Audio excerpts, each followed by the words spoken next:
Serait Cholin Daf Nun Chet, en commençant par Nun Zain Hamoud Bet au dernier mot, aux quelques derniers mots. Amar Meimar, Hane Bed Trefa, les œufs d'une poule qui est Trefa, Shichla Kama Asira, la première fois qu'elle pond ses œufs, la première ponte Rachidi, donc la première fois qu'elle pond ses œufs, eh bien, ces œufs sont interdits. Pourquoi? Parce qu'ils ont grandi dans une poule qui est Trefa, donc les œufs aussi sont taref. Mikan Vaelach, dorénavant, Hava les Zev Gorem ou Moutar, la prochaine portée d'œufs que aura la poule en question, puisque ces œufs-là viennent d'une poule qui est Trefa et d'un coq qui est Kacher. Donc on a ici une situation devant nous qui s'appelle Zev Gorem. On a deux choses qui provoquent les œufs. Il y a la mère, il y a la poule et il y a le coq. La poule qui est interdite et le coq qui est permis. Ou Moutar, et la lachaï que Zev Gorem, c'est Moutar, donc les œufs sont permis. Et tu verras Ravashi la Meimar. Ravashi objecte à Meimar. Le Shavin, le Betat Trefa, Shasura. Alors Ravashi explique, c'est Rabbi Eliezer Rabbanan qui sont en marloquette à propos d'un veau, par exemple, d'un petit d'une bête, qui, si la met à la vache, elle est Trefa. Il y a une marloquette, est-ce que le veau, il est aussi tarif? Mais ils sont bien d'accord à propos d'un œuf, Betat Trefa, l'œuf d'une poule qui est Trefa, Shasura, que cet œuf-là, il est assourd, mais Pnei Shagadla Beissour, car il a grandi dans une poule qui est interdite. Donc, comment dire que la prochaine portée des œufs, elle sera permise, alors qu'on voit ici, on voit de cette Mishnah, que c'est interdit. L'œuf d'une Trefa, d'une poule Trefa, est interdit. Répond la Gemara, Hatam de Safna me Ar'a.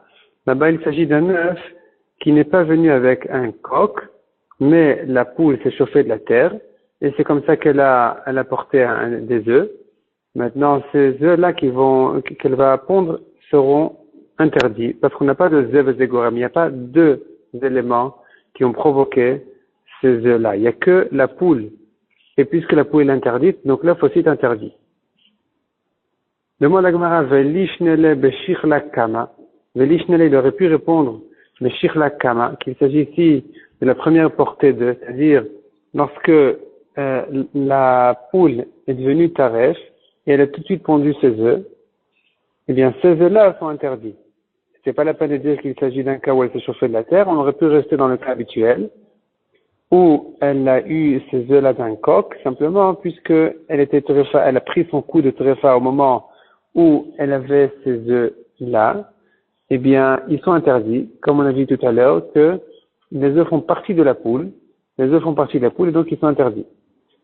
Répond la Gemara, Imken Gadla Gamra Mi Baile. C'est-à-dire, dans le principe, c'est vrai, cette réponse-là, elle est vraie.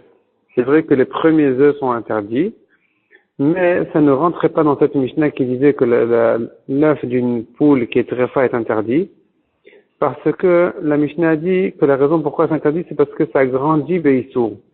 Et s'il s'agissait d'un cas où c'est l'œuf qui était dans la poule au moment où elle a pris son coup de trefa, on n'aurait pas pu dire parce que cet œuf-là a grandi dans la poule. On aurait dû dire parce qu'il était terminé dans une poule qui est trefa. Ce que dit la Gemara, est-ce que la Mishnah a raison de dire ça a grandi, ça a poussé? Gamra mi baile. La Mishnah aurait dû dire ça a été terminé dans une poule interdite.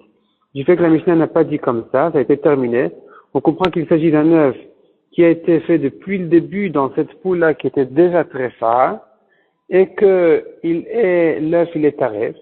Et donc ça contredit ce que Amemar a dit, que si ça vient d'un coq, donc ça devrait être kasher, parce qu'il y a le coq qui est kasher aussi dans l'affaire. Et donc on était obligé de répondre qu'il s'agit d'un cas où la poule s'est chauffée de la terre, et c'est comme ça qu'elle a eu cet œuf-là. Demande à Gemara. Et là, des Tnan, ou des Tanya selon la correction.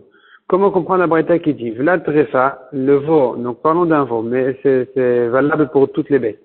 Donc le veau d'une trefa, d'une vache trefa, Rabbi Eliezer Omer lo ikrav legabe misbeach, on ne peut pas le sacrifier au misbeach. Mais Rabbi Yoshua Omer ikrav, selon Rabbi Yoshua, il est kasher au misbeach. De maïka miflege, de quoi il s'agit? Mesheni trefa, ou le basa fibra. Il ne s'agit que du cas où elle était d'abord trefa, et ensuite elle a eu ce veau-là. Le veau a commencé à pousser à être créé dans la vache. Donc la vache a reçu ce veau-là après qu'elle était déjà tréfa. Parce que sinon, ça devrait être cachère, comme on a dit. Zevezegore mutar, il y a le taureau qui n'est pas taref, donc le veau ne sera pas taref. Donc si je dis que le veau est interdit au misbéach selon Rabbi Eliezer, c'est qu'il s'agit d'un cas où d'abord la vache était tréfa, et ensuite, non, je me corrige. Si il s'agissait d'un cas où la vache est devenue tréfa au moment où elle portait le veau, selon tout le monde, ce veau-là aurait été interdit. Parce que, comme on a dit, il fait partie de sa mère, ou bar yerechimo, il fait partie de sa mère, donc il est interdit. Comme ce que Amémar a dit, les œufs qui ont été portés par la poule au moment où elle est devenue tréfa sont interdits. Donc, de quoi il s'agit ici? Dans quel cas on pourrait trouver une marloquette? C'est dans le cas où la vache était d'abord tréfa et ensuite elle a porté le veau. Et c'est là-dessus que Rabbi Eliezer Savar dit la Gemara, donc au début de la ligne ici, Rabbi Eliezer Savar Zeveze Gorem Asur, puisqu'il y a le taureau et la vache dans l'affaire. Donc la vache elle est interdite, le taureau il est permis, donc le veau il est interdit à cause de sa mère, la vache, il est interdit au Misbéach.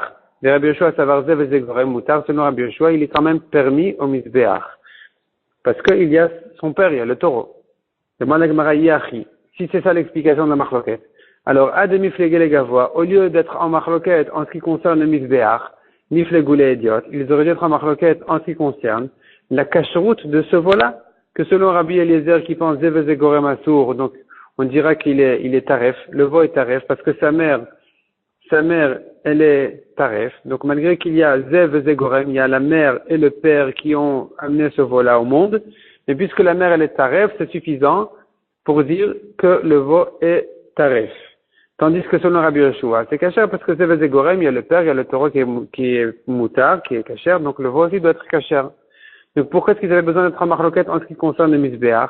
Répond la Gemara, le diacha koro de Rabbi Yoshua, ça vient nous apprendre le chidouche de Rabbi Yoshua, la force de Rabbi Yoshua qui pense, d'affiler les gavois namishare, que même pour le misbéach c'est permis. Le veau est cachère même en tant que korban. Demande la Gemara, Velif les goules idiotes, ils auraient dû être en marloquette sur la cacheroute du veau, le diacha koro de Rabbi Eliezer, pour nous montrer la force de Rabbi Eliezer d'affiler les idiotes nami assour, qui dira même en ce qui concerne la cacheroute pour un homme qui n'a pas le droit que c'est assour, qu'on n'a pas le droit de manger ce veau-là. Donc non seulement misbéach il est interdit, mais même bicha il est pas cachère. Répond la Gemara, koach de etera adifle. La Braïta a préféré ramener un chidouche dans le man de Hamar qui permet, plutôt qu'un chidouche dans le man de Hamar qui interdit, parce que la force du éther est plus forte, c'est-à-dire c'est un plus grand chidouche de permettre que d'interdire. Dans le doute, on peut interdire, c'est facile. Pour permettre, il faut vraiment qu'il soit évident au Tana que c'est moutard. Donc c'est un plus grand chidouche de dire que selon Rabbi Yoshua, c'est permis même en tant que korban, plutôt que de dire que selon Rabbi Eliezer, c'est interdit non seulement en tant que korban, mais même à un homme simple. Continue la Gemara au Modim et Betzat Trefa Shatsura. Donc, sur cette braïta, il y a la suite qu'on a citée en haut du Hamoud, qui dit qu'ils sont bien d'accord Rabbi Eliezer et Rabbi Yoshua en ce qui concerne l'œuf d'une poule trefa, que cet œuf-là, il est assour, il est interdit. De quoi il s'agit? Bede Safna Me'ara, d'une poule qui a été chauffée de la terre, et non pas d'un coq. Et là, ils sont d'accord que c'est interdit. Pourquoi? Parce qu'il n'y a pas Zevezegorem, il n'y a pas la poule et le coq qui ont amené cet œuf ici, au monde. Pour dire que la poule est interdite, le coq il est permis, alors on doit être en marloquette à savoir est-ce que l'œuf est permis ou interdit. Non. Ici, il s'agit donc de Safna Me'ara, elle a été chauffée de la terre, de Chad Goremu, il n'y a que la poule dans l'affaire, il n'y a que la poule qui a amené cet œuf, or la poule est interdite, donc, selon tout le monde, l'œuf aussi est interdit. Ça, c'est une manière de voir la marloquette entre Rabbi Eliezer et Rabbi Yoshua et le cas où ils ne sont pas en marloquette. La Gemara ramène une deuxième manière d'expliquer toute cette marloquette. Ravacha savar la ke Ravacha bar Yaakov. Donc Ravacha, avant de passer à la deuxième manière, la Gemara ramène que Ravacha aussi pense comme cette manière-là d'expliquer la marloquette, parce que lui il pense comme Ravacha bar Yaakov qui a dit à la fin du Hamoud du daf précédent. Ravacha bar Yaakov avait dit là-bas que une tréfa peut donner des petits, peut avoir des petits. Et donc, il est possible d'expliquer de cette manière-là à Mimar. Donc, Umat Mila le de Amimar, Kedamaran. C'est-à-dire, ce qu'Amimar a dit que l'œuf d'une poule tréfa, il est interdit, tandis que la prochaine portée d'œuf sera permise, il est possible d'expliquer cette halakha-là, même dans une poule qui est tréfa. Parce que, comme on a dit, la tréfa peut avoir des œufs. Par contre, dit la Gemara, Ravina, donc au début de la ligne, Ravina lo savar la de Ravacha bar Yaakov. Lui, il pense pas comme Ravacha bar Yaakov. Il pense qu'une tréfa ne peut pas avoir d'œufs, ne peut pas avoir de petits. Donc une poule tréfa ne peut pas avoir des œufs. Et donc on ne peut pas expliquer de cette manière-là ce qu'Amimar a dit, de dire que dorénavant, la prochaine portée d'œufs, les œufs seront permis. On ne peut pas dire comme ça, parce que si elle est tréfa, elle n'aura pas de nom du tout, jamais. Donc il faut expliquer autrement. Ummat Mila, dit la Gemara, Ummat Mila le de Amimar. Donc Ravina enseigne la lacha de Amimar de cette manière, de la manière suivante, Be'ay Lishna, Amar Amimar, Hane Be'e, des sfek trefa, il s'agit des œufs d'une poule qui est safek, on a un doute, est-ce qu'elle est taref ou pas, Deshir la kama, la première portée d'œufs, on ne sait pas si la poule elle est trefa, donc les œufs sont taref ou pas, Mashhina nehu, on les met de côté. I hadra vetana sharian. Si elle aura une nouvelle portée de, alors les premiers œufs sont aussi permis, parce que c'est la preuve qu'elle n'est pas tréfa, qu'elle n'était pas tréfa, et elle n'est toujours pas tréfa. Ve'ilo asiran. Et si elle n'aura plus de portée de, donc on doit craindre qu'elle est tréfa, et donc les premiers œufs sont aussi interdits. Et Tiver Ravashi la Memar. Selon cette version-là, on continue donc la Sugia, que Ravashi a objecté à Memar, donc pas de la manière qu'on a vue en haut, mais de la manière suivante. On me dit, Mebeta Trefa Shasura. Donc Rabbi Eliezer et Rabbi Yoshua sont d'accord à propos de l'œuf d'une poule Trefa que cet œuf-là est interdit. Mipne Shegada Beisur, car l'œuf a poussé, a grandi dans une poule qui est interdite. Donc ça objecte à Mimar. Ça objecte à Mimar selon cette version-là, parce qu'on voit ici, la Gemara veut comprendre, la Gemara pense comprendre qu'il s'agit ici d'un cas où elle a eu à nouveau des œufs, et que même ces œufs-là sont interdits. Et ça objecte ce que Mimar vient de dire, que si elle a eu des œufs, c'est la preuve qu'elle n'est pas très et que donc les œufs sont permis. Amar, il lui a répondu, il s'agit là-bas de la première portée d'œufs, et c'est pour ça que les œufs sont interdits, parce que, comme on l'a dit, elle est très fin. Imkan demande à Gemara, Gadla, Gamrami Baile. Gadla, est-ce que la Braïta a raison de dire que les œufs sont interdits parce qu'ils ont poussé dans une poule qui est interdite? Ils n'ont pas poussé, ils n'ont été que terminés. Si on parle de la première portée, donc de ce qui était dans la poule au moment où elle a pris son coup, eh bien on devrait dire dessus que ces œufs-là sont interdits parce que non pas ils ont grandi là-bas, mais ils ont été terminés dans une poule qui est très fa. Gamrami Baile. Le Tana aurait dû dire qu'ils ont été terminés dans cette poule. Répond la Gemara, Tani Gamra. Effectivement, tu peux corriger dans la Braïta et dire Gamra, l'œuf a été terminé dans une poule tréfa. Et là, Detna demande la Gemara, donc selon cette version-là, on comprend la suite de la Sugia aussi autrement. Et là, Detania, comment comprendre donc la machloket, Vlad tréfa, le veau d'une vache tréfa, Rabbi Eliezer Omer lo ikrav le gabe misbeach, on peut pas le sacrifier. Rabbi Yoshua Omer ikrav, on peut le sacrifier. Bema ikamifleget, dans quel cas ils sont en machloket? C'est que dans le cas où elle a pris son coup au moment où il y avait déjà le veau dans la vache. Et donc, parce que sinon, si la vache elle était tréfa avant que le veau ne vienne dans la vache, eh bien, il aurait dû être permis, selon tout le monde, parce que c'est la preuve qu'elle n'est pas tréfa. Donc si on est en train de penser maintenant qu'une tréfa n'a pas de petits, donc cette vache-là, dans quel cas on a une shéla sur son veau? C'est que dans le cas où elle a pris le coup au moment où il y avait le veau, le fœtus dans la vache. Et là-dessus on a une marloquette, que Rabbi Eliezer Savar ou Barirechimou, puisque le veau, il est dans la vache au moment où elle est devenue tréfa, donc il est aussi taref, parce qu'il fait partie de sa mère. C'est Yubar, le fœtus, Yerechimo, c'est la hanche de sa mère. Mais Rabbi Yoshua Savar Ubar la Yerechimo. non, et le fœtus ne fait pas partie de sa mère, et donc il peut être permis malgré que la mère est interdite. Hier, il demande à Gamara si c'est comme ça. Cette marloquette ne concerne pas que le misbéach, elle concerne aussi la kashrut du veau. Ademi flegel et gavoa. Au lieu de trois marloquettes en ce qui concerne le misbéach, on devrait dire, l'iflegou les idiotes, ils devraient faire leur marloquette en ce qui concerne la kashrut du veau. Le diacha kocho de Rabbi Yoshua. Répond la Gemara, c'est pour nous apprendre la force de Rabbi Yoshua qui permet non seulement au misbéach, mais même, qui permet, non seulement aux idiotes, non seulement que le veau il est cachère, mais même on peut le sacrifier au misbéach.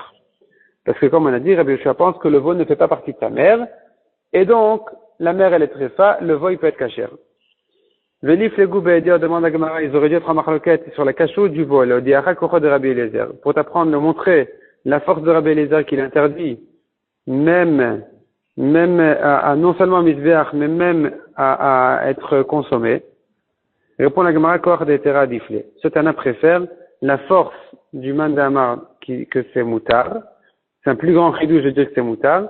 Et donc, le plus grand chidouche chez les au misbéach, de dire que selon celui qui permet, il le permet même au misbéach. Mais effectivement, la marloquette elle est valable aussi, à propos de la kashrut de ce veau-là. Donc, selon cette version, il s'agit donc du cas où le veau était dans la vache au moment où il a pris un coup, et là-dessus, on a une marloquette entre Rabbi Eliezer et Rabbi Yoshua. Est-ce que le veau est permis ou interdit? Celui qui le permet, il le permet même au misbéach. Celui qui l'interdit, il l'interdit même à être consommé. Umodim vadai. Et là, évidemment, ils sont d'accord. Bebetat trefa shasura.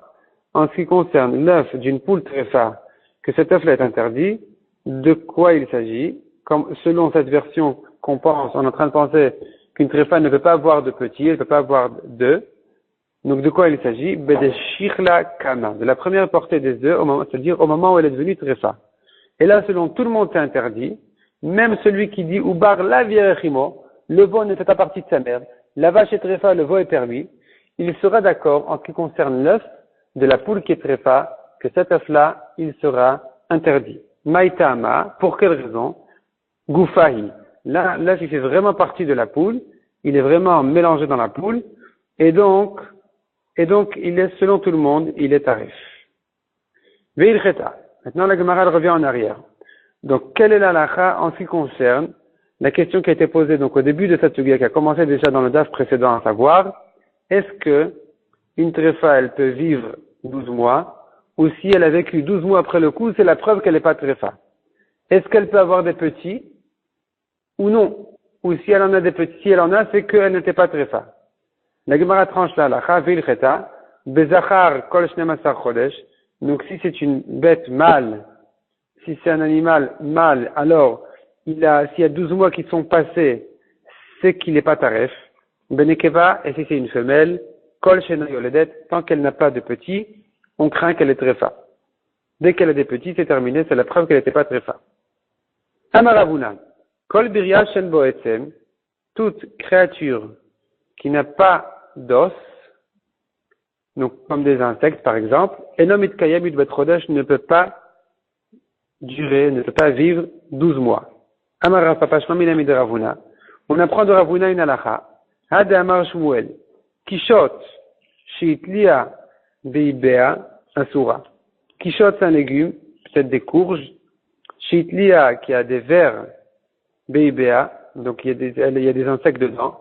Beibea alors que c'est encore attaché à la terre, asura s'interdit. Pourquoi? Parce que la Torah interdit les insectes qui ont marché sur la terre. Donc, tout ce qui est attaché à la terre fait partie de la terre. Et à ce moment-là, les insectes qui poussent, qui se promènent dans les légumes à cette étape-là, ils font partie des insectes interdits. Tandis que si on a déjà détaché de la terre, on a récolté, on a déjà enlevé de la terre les courges en question, et elles étaient propres. Ensuite, il y a des insectes qui ont été créés dans le fruit, dans le légume, après qu'il a été détaché de la terre. Ces insectes-là, ils sont permis minatora, parce que ils n'ont pas marché sur la terre, ils ne sont pas sortis de l'intérieur du fruit non plus, dans le cas où c'est comme ça que ça s'est passé. Et donc, dans ce cas-là, ils sont permis. Maintenant, si on a une courge Chez Itlia Beibea, elle a des insectes alors qu'elle est encore attachée à la terre, Asura, elle est interdite. On ne peut pas la manger à cause de ces sheratim là, ces insectes. On tourne la page. Alors d'après ça, selon cette svara de Ravuna qui dit que puisqu'il n'a pas d'os, il ne va pas vivre 12 mois, alors on pourra dire la chose suivante. Hane tamre bekada, les dates dans la cruche, les batartre saria cheshata, après 12 mois, 1 an, charian sont permises. Pourquoi? Parce que si il y avait des insectes depuis le moment où elles étaient attachées encore à l'arbre, eh bien ces insectes-là ne pourraient plus vivre jusqu'aujourd'hui. Et s'il y a d'autres insectes, ce sont des insectes qui ont été créés dans le fruit après qu'ils soient détachés de la terre. Et ces insectes-là, tant qu'ils ne sont pas sortis de l'intérieur du fruit, ils sont permis. Donc tu regardes la date, tu ne vois pas d'insectes, c'est permis. Amarav. Donc il s'agit bien d'une date qui a été détachée de la terre depuis 12 mois. Parce que sinon je crains que les insectes soient venus au moment où c'était encore attaché à la terre. On continue dans la Gemara dans la deuxième ligne. Amarav. Let baka barioma. Il n'y a pas de baka. Rachidi baka minzvou. C'est une sorte de mouche. Sensu. Peut-être que c'est sensu. Il faut lire peut-être comme ça. Vino shechet ketira. Elle mord comme une abeille. Il y en a qui traduisent ça par moustique. Donc, c'est peut-être la moustique. Donc, let baka barioma, la moustique ne vit pas plus d'un jour. Velet didva batchata.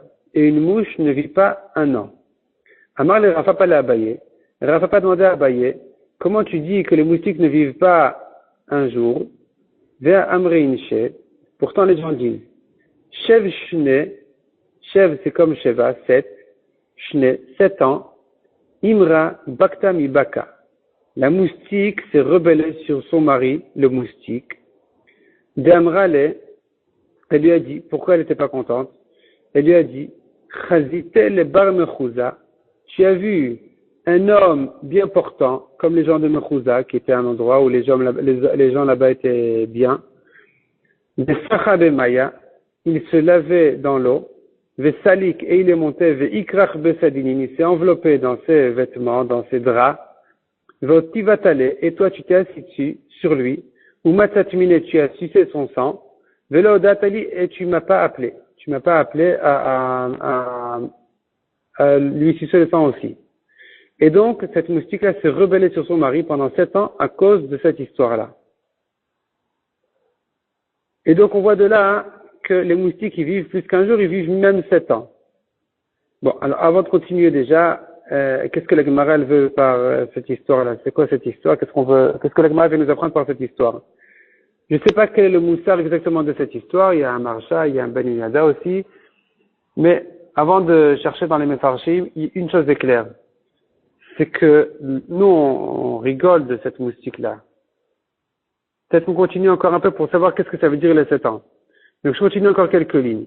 À Marley, alors il a dit, tu me demandes comment elle vit 7 ans alors qu'elle ne vit même pas un jour. Velitamer, d'après toi, Hadamrin, c'est ce que les gens disent. Shitin Mane Parzela, le poids de la piqûre de cette moustique, il pèse comme 60 manim de fer. Taloul et les baka, donc il y a 60 manim de fer qui sont posés, qui sont portés par le moustique, mais qu'on a fait dans son marteau. Mi'ika, est-ce qu'on a 60 manim de fer dans la piqûre de la moustique? Iugu fekam, avec combien pèse déjà toute la moustique entière?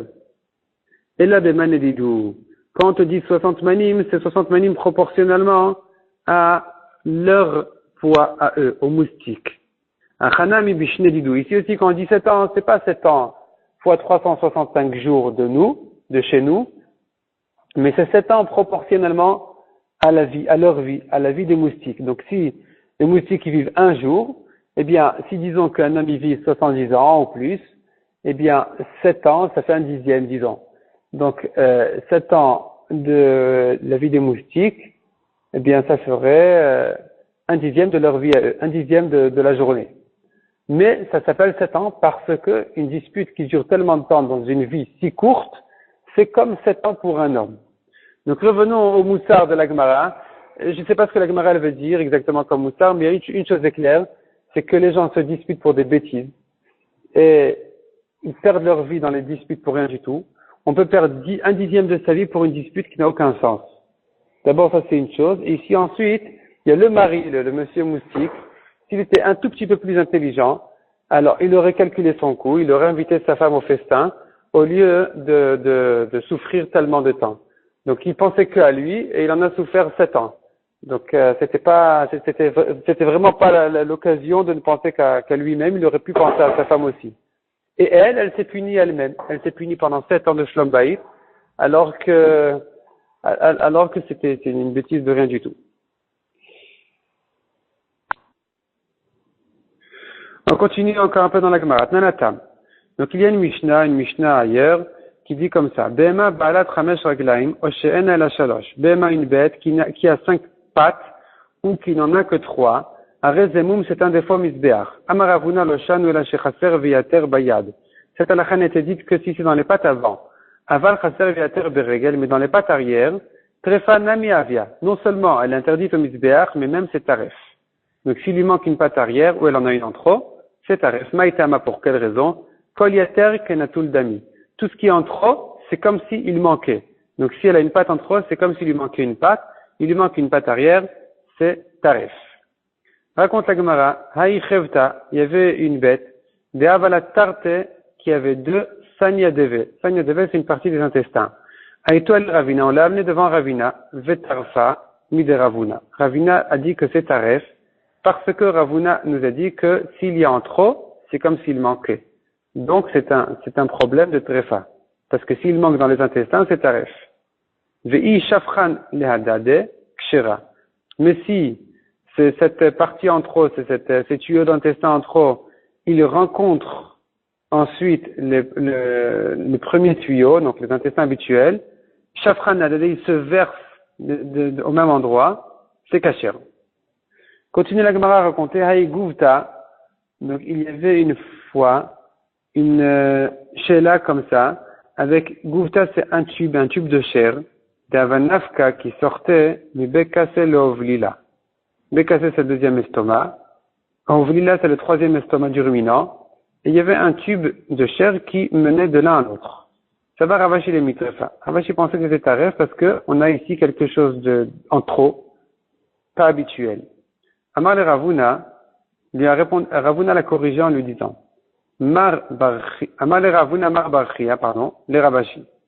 Kol hanecheve baraita, toutes les bêtes de la prairie, hachi itleu. C'est comme ça qu'ils sont. C'est courant, ça fait partie des bêtes qui vivent ici, et donc c'est pas un problème. Autre histoire, Auguvta de Hava me Abra, Auguvta, il y avait aussi une fois encore un tube de Hava me Abra mi Bekase le Kresa, du deuxième estomac le Kresa à un autre au grand estomac qui n'est pas le troisième comme dans l'histoire précédente. Savar Mar Baravashi, l'Arshura. Et donc Mar Baravashi a entendu l'histoire d'avant et il a voulu dire que c'est kasher parce que dans l'histoire de Ravashi, son père, on lui a appris, on l'a corrigé en lui disant que toutes les bêtes ici, elles ont ce tube-là. Donc lui aussi voulait dire que c'est kasher. Amar le Ravoshaya, Atu kulhu bechada mechita martinu. Atu kulhu, est-ce que tous les cas d'un tube qui se trouve dans les entrailles, bechada mechita martinu, on doit les tisser dans le même tissu, chaque cas, il a sa spécialité, il est séparé des autres. Donc, echad itmar itmar, là on a dit que c'est courant, on l'a dit, c'est kasher. Echad le itmar, là on l'a pas dit, donc c'est taref. Heid Nathan Barshila a témoigné, Rav Tabchaya de Tipori, le chef des bouchers de Tipori, d'Ifne Rabbi, devant Rabbi. Al-Shne bne Me'ain, sur une sheila, une halakha de 2 intestins, hayotzim min abehema ke'echad, qui sortent en même temps de la bête, sheitrefa, c'est taref. Ou kenegdan be'of kshera, mais dans les poules, c'est courant comme histoire, et donc, c'est kasher. La medvarim amorim, sheyotzim bishne mekomot. Quand est-ce qu'on dit ça? C'est que dans le cas où ils sortent de 2 endroits différents. Aval yotz'in le makom echad, mais si les intestins sortent du même endroit exactement, et pas un qui sort au début de l'estomac et un qui sort au milieu de l'estomac, mais les deux sortent du même endroit, vekalin ad keetzba, et qu'ils se retrouvent tout de suite immédiatement dans après la taille d'un doigt, kshera, dans ce cas-là c'est kasher. Pligeba, Ravami veravasi. Il y a là-dessus une machloket entre Ravami et Ravasi. Chadamar, ou des hadre ve'arve, à condition qu'ils se rencontrent immédiatement. Mais Chadamar afalgav de l'adre ve'arve, même s'ils ne se rencontrent pas à nouveau. Bishlama demande à Gemara, ça va bien demander à Mar, ou des hadre ve'arve, que sa condition qu'ils se retrouvent et qu'ils se remélangent. Haïnu dektaniat keetzba. C'est ce qu'on a dit, qu'ils doivent se rencontrer tout de suite après un doigt. Et là, le mandé à Mar afalgav de l'adre ve'arve. Mais selon celui qui dit que même si les intestins ne se rencontrent pas à nouveau, Maï ad ketzba, que veut dire jusqu'à un doigt? Répond la Gemara ad ketzba milemata. C'est-à-dire que ils peuvent au contraire se séparer tout au long du circuit, à condition qu'ils se rencontrent à la fin du circuit, en bas, donc à un doigt de la sortie. On continue au deux points, Rabbi Yehuda Omer, imnitla notzap psula. Si les petites plumes ont été perdues, la poule, elle est psula. Amar Rabbi Yochanan, Rabbi Yehuda et Rabbi Ishmael amrou davar echad. Donc Rabbi Yochanan dit que Rabbi Yehuda de notre Mishnah et Rabbi Ishmael ailleurs ont dit la même chose. Rabbi Yehuda de Amaran. Rabbi Yehuda, c'est ce qu'on a dit dans la Mishnah, que si la petite plume a été perdue, c'est basoul. Rabbi Ishmael d'Etnan, Rabbi Ishmael Omer. Rabbi Ishmael, on le trouve dans une Mishnah qui dit à propos de Pigoul, d'un korban. Il dit comme ça, Hanota mitztarefet. Celui qui a pensé, donc une mauvaise pensée sur le korban, de manger la chair du korban et les plumes. Donc ici il s'agit d'une volaille. Et au moment où il a fait la melika, au moment où il a fait le korban, il a pensé à manger la chair et les plumes. Ensemble, ça faisait un kazaït. En dehors après le délai. Après le délai, on peut manger le korban. Ça s'associe à une quantité de pigoul. Donc sa pensée-là, elle est une pensée suffisante pour que le korban soit pas sous les mêmes pigoul. Donc on voit que la nota, cette plume en question, selon Rabbi Ishmael, elle fait partie de la poule. C'est comme la peau de la poule, sur laquelle on peut avoir des pensées de pigoul, des pensées comme toute partie de la poule qui peut être mangée.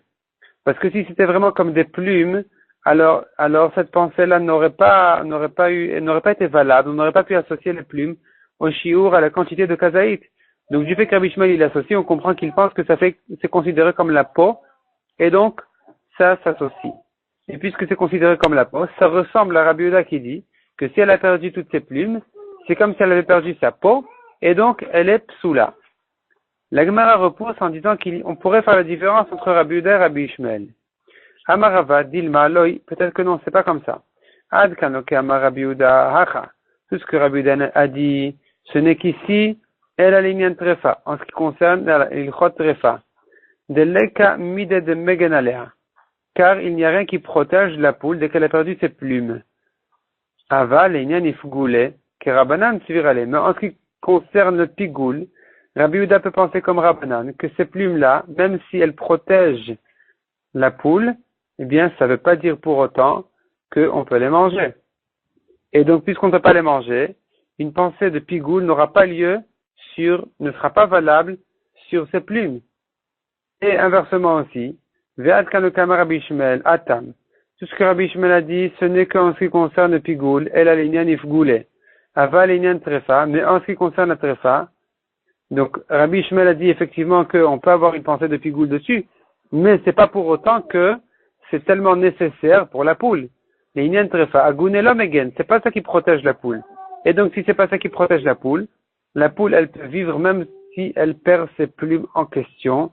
Et donc, on n'a pas de preuve de Rabbi Ishmael qu'il dira on n'aura pas de preuve de Rabbi Ishmael qui pense que c'est vrai qu'on peut manger les plumes, mais en ce qui concerne la tréfa, c'est pas pour autant que si elle a perdu ses plumes, que ce sera tarif.